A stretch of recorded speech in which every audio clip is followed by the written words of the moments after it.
Selamat pagi, selamat berjumpa kembali dengan Budi Raharjo di Padepokan Budi Raharjo. Kali ini saya akan mempresentasikan tentang teknik presentasi, atau judulnya adalah presentasi Zen, presentasi Zen. Jadi ceritanya ada banyak orang yang bertanya kepada saya bagaimana teknik-teknik presentasi yang bagus. Inilah caranya. Ini bisa kita lakukan secara interaktif seperti ini, atau saya bisa melakukannya secara kaku sebagaimana nanti kalau Anda membutuhkan presentasi. Kita coba ya satu persatu. Baik, kita semua paham bahwa teknik presentasi itu sangat penting ya. Tapi tidak ada salah satu cara yang pamungkas. Jadi ada macam-macam ya, ada orang-orang presentasinya ada macam-macam caranya. Jadi harus mencari style yang cocok untuk Anda.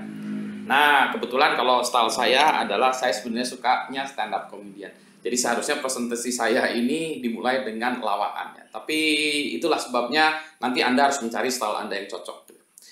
Nah, untuk itu saya mencari atau melakukan penelitian atau meresearch bagaimana stand up comedian melakukan presentasi. Kebetulan yang saya suka stand up comediannya ada banyak ya. Jadi Anda bisa lihat itu ada Johnny Carson. Johnny Carson itu kalau kita sebut ini bapaknya stand up comedian lah gitu ya. Nanti setelah Johnny Carson ada banyak murid-muridnya. Salah satu muridnya yang saya sukai adalah David Letterman. Saya melihat cara dia bagaimana presentasinya. Selain begitu juga saya lihat juga pelawak-pelawak ya. Robin Williams merupakan salah satu pelawak yang saya lihat bagaimana dia teknik-teknik presentasinya, bagaimana dia menguasai panggungnya. Ada yang baru-baru lagi, ada Eddie Izzard, Russell Peters, dan lain sebagainya.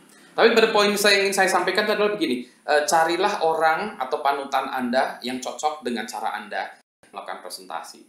Cara saya ya seperti ini, biasanya tidak terlalu serius-serius amat. Tapi ini juga tergantung kepada audiensnya. Ketika audiens saya serius, tentu saja saya tidak mencoba melawak. Ketika saya mengajar di kelas juga saya biasanya serius. Tapi ketika saya melakukan presentasi di luar, biasanya saya lebih rileks lagi. Ya. Mengenai cara-cara presentasi secara stand up comedian tadi, nanti saya akan sertakan linknya di bawah ini. Ada beberapa contoh video bagaimana mereka melakukan presentasi, bagaimana mereka menguasai si audiensnya, sehingga audiensnya ikut terbawa dengan si presenter ini.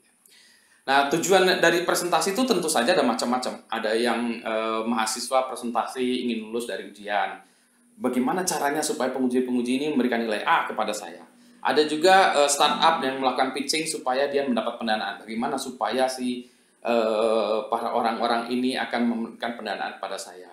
Perusahaan pitching kepada klien supaya kita memenangkan proyek. Kemudian ada juga staff di dalam sebuah perusahaan pitching untuk naik jabatan. Dan seterusnya. Jadi presentasi itu suatu teknik yang harus Anda kuasai. Tentu saja ada banyak-banyak caranya tadi ya. Tadi saya ambil contoh aja yang paling gampang adalah salah satu teknik yang kita sebut power. Gitu ya. Power ini sebetulnya singkatan dari macam-macam. Ada huruf P, O, W, E, R. P-O-W-E-R. Kita ambil satu-satu. Pertama huruf P dulu. P ini adalah punch. Jadi kalau kita melakukan presentasi, kita memulai dengan sebuah punch. Harus seperti itu ya. Ada macam-macam caranya. Ada yang membuka dengan penutup. Misalnya kesimpulannya ya. Jadi membuka dengan ini. Baik, presentasi ini akan menceritakan penelitian saya. Hasil dari penelitian saya adalah ini. Maka kita mulai presentasi saya. Ada yang seperti itu ya. Jadi mulai dengan penutup sehingga si audiensnya akan terbawa. Oh oke, nanti penutupnya seperti itu. Ada yang mulai dari sana. Ada yang memulai dengan kisah pribadi. Misalnya, dulu ketika saya masih kecil, saya kecil gitu ya. Atau apalah ya, terserah Anda ceritanya seperti apa. Ada yang anekdot cerita. Ada teman saya yang paling jagoan, dia mukanya selalu dengan cerita. Misalnya, pada suatu saat ada seorang tua dengan anaknya memasuki sebuah kota dengan membawa seekor kuda atau keledai. Gitu. Ketika berdua membawa keledai ini berjalan kaki, ditertawakan orang, dan seterusnya. Jadi dia membuka dengan cerita gitu. Ada cerita-cerita sufi, cerita-cerita hal-hal yang lain. Nah, kalau saya sih membukanya biasanya dengan humor. Jadi presentasi itu bisa dibuka dengan humor. Ya. Tentu saja saya harus menata ini semua ya. Yang penting sebetulnya kenapa? Yang penting adalah 8 detik pertama. Ya, jadi bisa macam-macam. Jadi bisa jadi misalnya Anda presentasi 8 detik itu sebetulnya bisa bisa dianggap singkat, bisa dianggap lama. Sebagai contoh, saya bisa memberikan presentasi dengan misalnya masuk dan saya langsung diam gitu ya. Misalnya saya masuk, datang, dan kemudian saya diam. Saya tinggal menatap wajah orang-orang. Jadi saya masuk, ya, misalnya.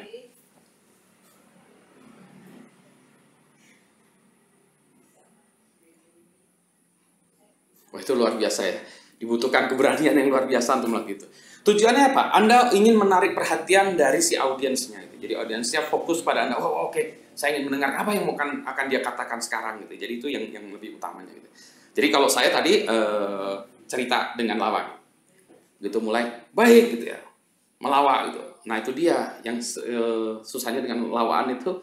Kalau lawaannya bagus, suasananya akan menjadi bagus. Kalau lawaannya jelek, langsung sepi, krik krik krik, suara jangkrik, semua orang kapan ya ini presentasinya selesainya itu. Jadi memang carilah yang cocok dengan Anda. Dan lawaan pun disusun. Biasanya saya juga tahu ya, misalnya kalau presentasinya di depan anak-anak muda, mahasiswa, lawaannya seperti ini. Kalau dengan orang tua, lawaannya seperti ini. Orang yang berbahasa Inggris, lawaannya seperti ini. Orang yang berbahasa Sunda, lawaannya seperti ini. Gitu. Jadi itu sesuaikan dengan audiens Anda. Tapi kembali lagi, pentingnya 8 detik ya, Anda harus mendapatkan punch. Gitu. Jadi dapatkan gitu ya, P-nya ya.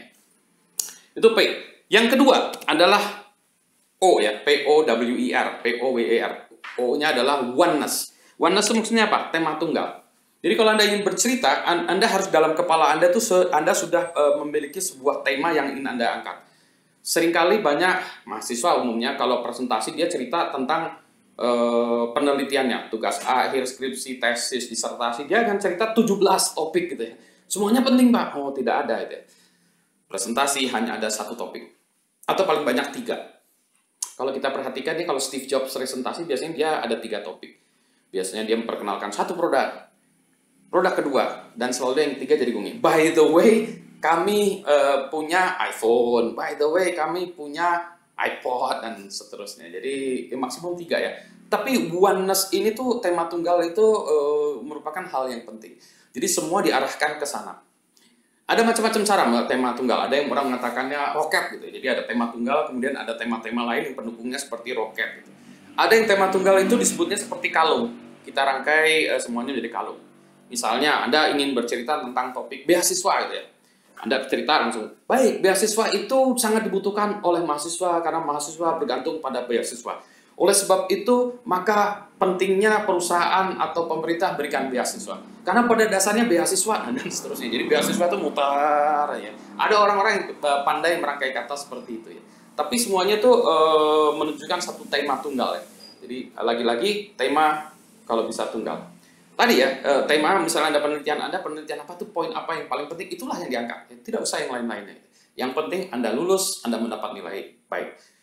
Demikian pula ya, kalau Anda pitching juga, yang penting saya mendapatkan networknya, saya mendapatkan uang dari si pemberi modal dan seterusnya. Tema apa yang harus saya angkat? Jadi O adalah oneness ya.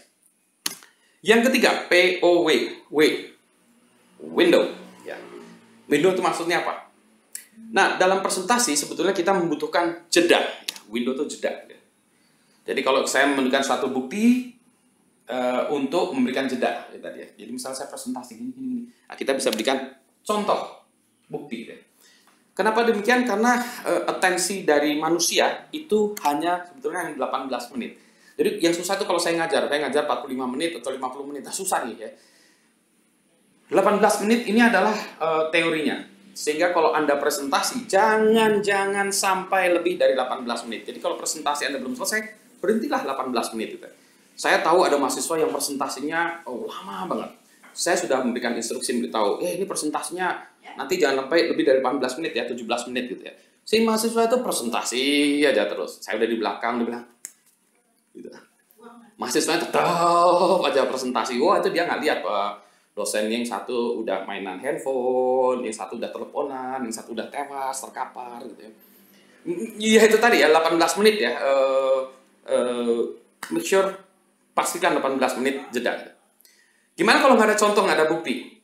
Nah kadang-kadang saya juga lakukan misalnya dengan jalan. Misalnya kalau di papan tulis ya, saya bilang, iya sebentar, ini adalah contohnya. Saya pergi ke papan tulis ya. oh iya, nggak jadi gitu ya. Nah, jadi saya balik lagi gitu ya. Sebetulnya tujuannya apa sih? Tujuannya cuma memberikan jeda aja. Jeda itu memberikan audiens untuk bernafas. Harusnya di video ini saya berikan jeda dulu ya, berhenti dulu ya, ting ting ting ting ting gitu. Jadi Anda silahkan pause, jeda dulu, tidur dulu, baru balik lagi gitu ya. Atau sebenarnya video ini saya kasih kosong, ting ting ting ting ting ting ting gitu. Itu kalau kita nyanyi juga ya, kalau nyanyi kan nyanyi juga harus ada jedanya kan. Halo halo Bandung ibu kota beriangan, halo halo Bandung mana. Wah itu yang nyanyi pingsan, yang dengarnya juga stres gitu ya. Jadi ya, kebetulan ada suara motor lewat ya tadi. Nah, jeda ya. Jadi berilah jeda ya, POW. Nah, atau I adalah earful. Maksudnya apa? Maksudnya ketika Anda presentasi gunakan gaya konversasi, ya, conversational. Jadi Anda lihat, oh si orang ini sedang apa. Jadi jangan Anda presentasi, ada banyak orang yang presentasi kan. Jadi ini ya. Nah, ini adalah gini nah ini itu. Lagi-lagi dia yang tidak memperhatikan si tadi usernya ya, si pendengarnya gitu. Jadi itulah ya pentingnya conversational. Conversational juga bisa juga dilakukan dengan gerakan tangan. Anda bagaimana, Bapak bagaimana, Ibu bagaimana, ada yang kurang mengerti dan seterusnya gitu ya. Jadi itu ya. Yang terakhir adalah retention, POWER, BUWER ya. Yang terakhir ada retention adalah ringkasan atau key takeaway. Jadi kalau Anda presentasi kan orang-orang nanti sudah lupa lagi ya, Anda balikan lagi poin-poin utamanya. Jadi ringkasan dari presentasi saya adalah teknik yang namanya POWER, yang mana adalah POWER. P adalah punch, O adalah oneness, W adalah windowing, I adalah earphone, R adalah retention. Jadi itu ditutupkan di akhir. Jadi itu adalah salah satu teknik presentasi. Nah, berikutnya lagi, style. Nah, kita lihat style ya. Tentu saja style tiap orang berbeda. Saya ambil contoh style yang saya suka. Ada alasannya kenapa saya melakukan gini-gini juga ya. Tadi supaya ada jeda waktu. Biasanya kalau saya menggunakan clicker gitu ya, itu presentasinya kita menjadi terlalu cepat. Itulah sebabnya saya menggunakan gini tuh supaya ada jeda waktu juga ya. Demikian pula karena orang yang senang memberikan presentasi dengan papan tulis itu juga digunakan untuk memberikan jeda kepada audiensnya supaya audiensnya ngikutin ya. Kalau kita cuma klik gitu ya, audiensnya baru baca, udah ganti, udah ganti gitu ya. Dulu memang saya juga punya dosen yang dia senangnya ganti itu slide gitu ya. Slide pakai gitu ya, transparan, slide. Baru kita menyatet slide ganti gitu ya. Oke, jadi itu ya. Style ya. Saya senangnya style yang simple. Simplicity means the achievement of maximum effect with minimum means. Ini prinsipnya orang malas gitu ya. Pengen dapat hasilnya gede, usahanya sedikit. Sebenarnya bukan itu. Sebetulnya bagaimana kita bisa menyederhanakan presentasi kita sehingga dampaknya luar biasa. Kita kurangi kata-kata dari materi presentasinya, kita kurangi yang membingungkan sehingga pendengar audiens itu bisa paham gitu. Jadi ini sebetulnya prinsip yang harus kita kerjakan. Jadi ini bukan prinsip orang malas, tapi prinsip yang sebetulnya susah sekali karena kita harus kerja 2-3 kali kita lakukan iterasi terus sehingga materi presentasi kita dapat dimengerti dengan banyak orang. Itu maka membutuhkan latihan banyak ya. Jadi kalau ada orang presentasi baru sekali gagal, ya saya sering bilang, Anda udah berapa kali presentasinya? 3 kali Pak. Kurang. Emang berapa kali Pak? 40 kali. Presentasi baru Anda boleh mengatakan bahwa oh ya saya sudah latihan. Catatan lagi, kalau Anda memberikan materi presentasi, misalnya Anda memberikan, terutama nih kalau yang memberikan kuliah ya atau apa gitu. Jika materi presentasi Anda, ya kalau kuliah materi presentasi kuliah sama persis dengan yang ada di layar, pasti mahasiswa tidak akan memberikan perhatian. Karena mahasiswa bisa bilang, oh iya nanti saya pelajari di rumah dan kemudian dia tidur. Atau memang handphone atau kemana-mana gitu. Tapi kalau materinya berbeda, dia akan lihat, materinya berbeda ya. Apa yang disampaikan oleh Pak Budi ya. Jadi dia akan memperhatikan apa yang ada di layar atau apa yang apa yang saya sampaikan. Jadi jangan sekali-sekali membuat materi presentasi dengan handout itu sama. Artinya apa? Kerja 2 kali lagi gitu ya. Jadi ya. Nah, style tentang style materi kalau Anda pakai PowerPoint segala macam, style yang saya gunakan adalah style yang kita sebut orang bilangnya namanya Leszig style. Ini namanya Leszig dari Lawrence Leszig. Lawrence Leszig itu dia presentasinya mudah gitu ya, yang artinya tuh hurufnya tuh gede-gede gitu ya. Kalau saya sering bilang materi presentasi hurufnya harus 72 poin gitu ya. Sehingga kelihatan dari jarak jauh, dari 7 kilo itu bisa kelihatan. Gitu. Jadi ceritanya saya pernah ke sebuah presentasi yang mana presenter-presenter lain tuh wah, tulisannya kecil-kecil gitu ya. Kebetulan presentasi itu dihadiri oleh mungkin lebih dari 500 orang. Pokoknya ruangannya besar sekali. Wah, jadi yang di belakang itu udah nggak ngeliat itu. Yang nggak belakang, wah tulisannya kecil, ada yang berdiri, ada yang pakai keker, ada yang pakai wah gitu ya, untuk melihat teksnya itu. Sementara tulisan saya gede-gede, segede gajah gitu ya. Segede gaban kata orang itu. Jadi yang di belakang tenang, oh ya bisa melihat gitu ya. Jadi kurangilah kata-kata dalam presentasi Anda karena materi presentasi ini bukan yang akan dibaca oleh orang-orang itu, tapi hanya sekedar pointer bagi kita presenter untuk berbicara, oh saya akan cerita tentang apa. Demikian juga pendengar melihat, oh dia tuh menceritakan tentang apa. Itu yang pentingnya gitu. Jadi poinnya saja gitu. Kita ambil dua contoh presenter, Bill Gates dari Microsoft, tentu saja Anda tahu, Steve Jobs dari Apple gitu ya. Ini kita lihat, dan ini masalah style ya, tentu saja Anda boleh sepakat dan tidak sepakat. Saya ambil contoh ini dulu ya, stylenya dari Steve Jobs. Anda lihat, di bagian layar Steve Jobs itu, layarnya belakangnya nggak ada apa-apa. Gelap. Ya. Hanya ada Steve Jobs. Sehingga Anda tidak punya pilihan lain selain melihat Steve Jobs. Gitu ya. Anda akan terfokus kepada Steve Jobs saja. Kita lihat Bill Gates. Nah, Bill Gates di belakangnya itu ada materi presentasi. Jadi belum apa-apa, Anda pasti akan lihat, itu apa ya tulisannya? Oh, digital lifestyle. Sebelah kanan itu apa? Memories, education, segala macam. Jadi Bill Gates-nya sendiri tidak terlihat ya. Yang lain itu terlihat kompleks gitu ya. Balik lagi ya. Jadi sederhanakan semuanya ya, sehingga orang akan fokus kepada Anda. Ini kita complicated ya. Yang kedua, dari materi presentasi juga demikian. Tadi saya cerita tentang stylenya ya, Leszig style atau Zen style itu seperti ini. Presentasinya Steve Jobs dilihat ya, bahwa dia menunjukkan ini kalau nggak salah presentasinya tentang ketika dia berubah ya, prosesor yang digunakan gitu ya, berubah, kemudian OS-nya juga berubah, sistem operasinya dari sistem 9 menjadi X ya, 10 sistem 10 gitu ya. Jadi Anda dengan cepat bisa melihat itu. Nah, kebanyakan Anda presentasinya kayak gini, bullet form, gitu ya.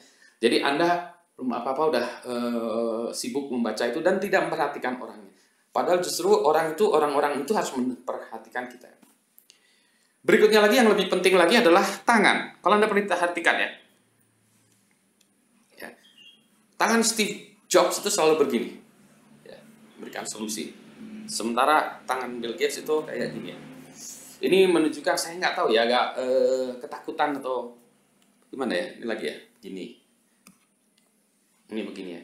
Jadi kalau Anda memberikan presentasi, lakukan seperti ini dengan tangan terbuka. Bagaimana Bapak, bagaimana Ibu, apa yang dibutuhkan lagi gitu ya.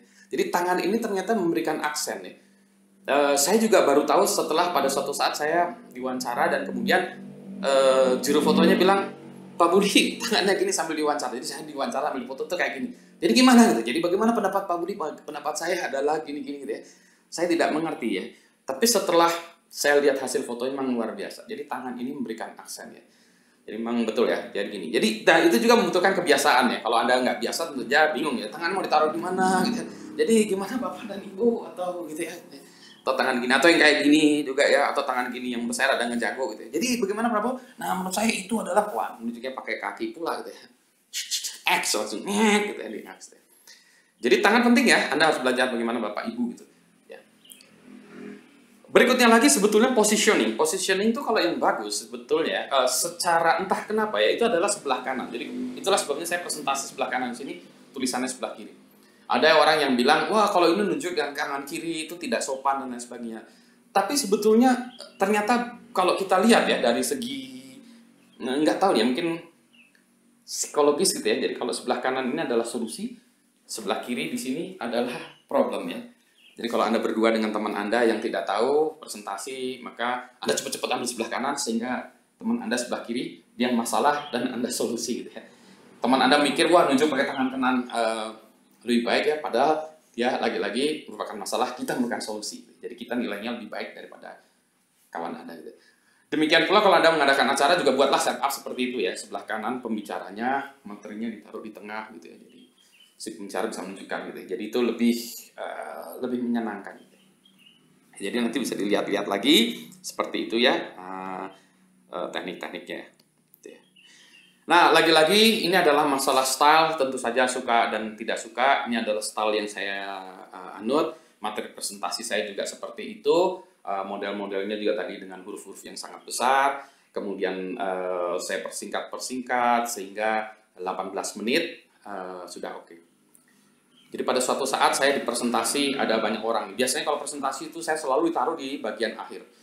Selalu saja menyebalkan karena banyak-banyak orang yang melanggar waktunya. Dikasih waktu 20 menit atau 15 menit menyebalkan ya. Ternyata yang presentasi ini udah banyak waktunya. Jadi suatu saat ini ada presentasi 15 menit, jangan ambil 20 menit. Jadi waktu saya tinggal 5 menit. Gimana ya? Saya akan maksa nggak? Enggak. Saya langsung presentasi, saya bilang jadi Bapak dan Ibu presentasi saya begini. Selesai 5 menit semua orang sorak. Weh gitu ya. Dan bayarannya tetap sama. Jadi inilah materi teknik presentasi saya. Semoga presentasi Anda menjadi lebih baik. Terima kasih. Sampai ketemu lagi di video berikutnya.